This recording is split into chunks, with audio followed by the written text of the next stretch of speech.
বাহ, আমার গাছের লাউটা কি সুন্দর হয়েছে।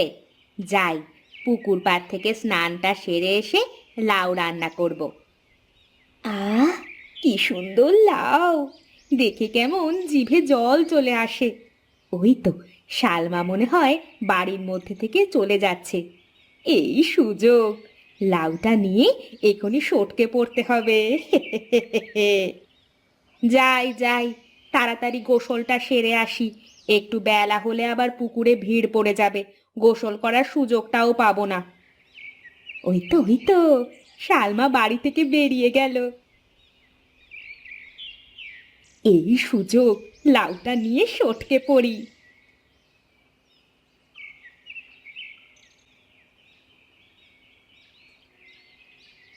কি ব্যাপার, তুমি এখানে কি করো? দেখছো না কি করছি? জাল ফেলে মাছ ধরছি তো। তাই বলে কি তুমি মাছ ধরার জায়গা পাওনি? সোজা ঘাটের ওপরে মাছ ধরছো? এই সকালবেলা করে ঘাটের উপর প্রচুর চিংড়ি মাছ আসে, সেগুলো ধরছি গো। খুব বড় বড় চিংড়ি মাছ উঠেছে জালে। বলো কি গো, চিংড়ি মাছ! কতদিন হয়েছে লাউ চিংড়ি খাই না। এক কাজ করো, আমাকে কিছু চিংড়ি মাছ দাও। বাড়িতে সুন্দর একটা লাউ হয়েছে, রান্না করে খাবো। আচ্ছা ঠিক আছে, সে তুমি যাওয়ার সময় নিয়ে যেও কেমন। আচ্ছা ঠিক আছে, তুমি সরো তো দেখি বাপু। আমি একটু চট করে দুটো ডুব দিয়ে উঠে চলে যাই, তারপর তুমি মন ভরে মাছ ধরবে, কেমন? আচ্ছা ঠিক আছে, যাও তুমি গোসল করে নাও, আমি বরং ওই দিকটায় যাই একটু। আরে বাস, কি সুন্দর লাউ! নরম নরম, আর কি জালি!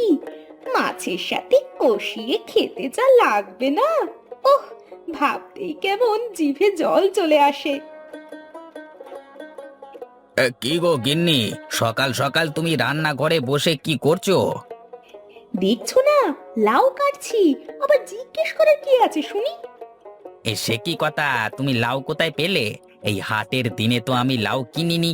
তুমি আবার কোথা থেকে হাত টান দাওনি তো? তুমি যে ভুলোর ভুলো, তোমাকে নিয়ে আমার হয়েছে যত জ্বালা।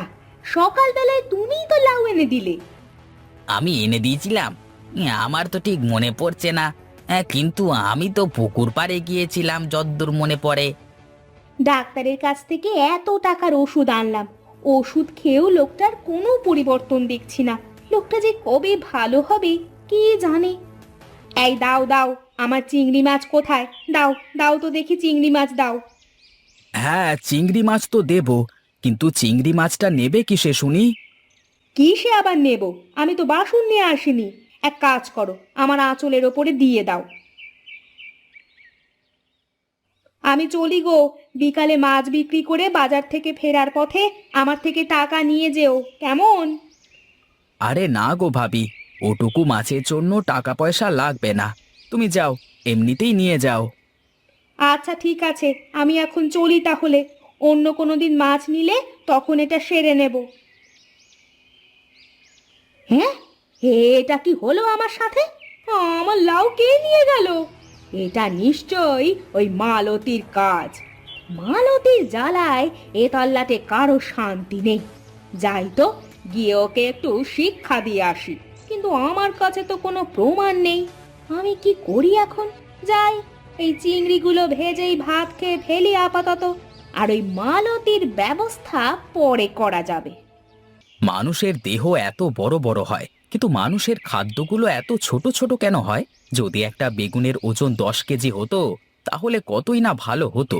বা যদি বটগাছে ধান ফলতো, তাহলে মানুষ সারা জীবন ধান কুড়িয়ে কুড়িয়ে খেয়ে জীবন পার করে দিত। কি ব্যাপার, এখানে বসে বসে কি ভাবা হচ্ছে শুনি? কাজ কামে যাওয়া লাগবে না নাকি? ওই বেগুন গাছের দিকে চেয়ে দেখো গিন্নি, কত ছোট্ট ছোট্ট কচি কচি বেগুন ধরেছে। কি হতো যদি এই কচি কচি বেগুনের পরিবর্তে বৃহৎ বৃহৎ আকারের বেগুন ধরতো এই বেগুন গাছে? তোমার এই গাঁজাখুরি গল্প বাদ দিয়ে কাজে যাও তো দেখি। তুমি মিলিয়ে নিও গিন্নি, দেখে নিও, আমি ঠিক একদিন আমার এই ছোট্ট ছোট্ট গাছে বৃহৎ বেগুন ফলাবো। তুমি যা করবে করো, এখন কাজে যাও। নইলে সন্ধ্যাবেলায় চুলায় চাল চড়বে না। আচ্ছা ঠিক আছে, আমি এখন চলে যাচ্ছি, কিন্তু সন্ধ্যায় ফিরে আসবার পর দেখবে আমি ঠিক কোনো না কোনো উপায় নিশ্চয়ই বের করে ফেলেছি।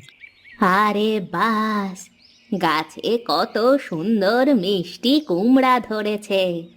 যাই, এখনকার মতো বাড়িতে যাই, কাল সকালে এসে মিষ্টি কুমড়ো তুলে নিয়ে গিয়ে বড় মাছের মাথা দিয়ে রান্না করা যাবে।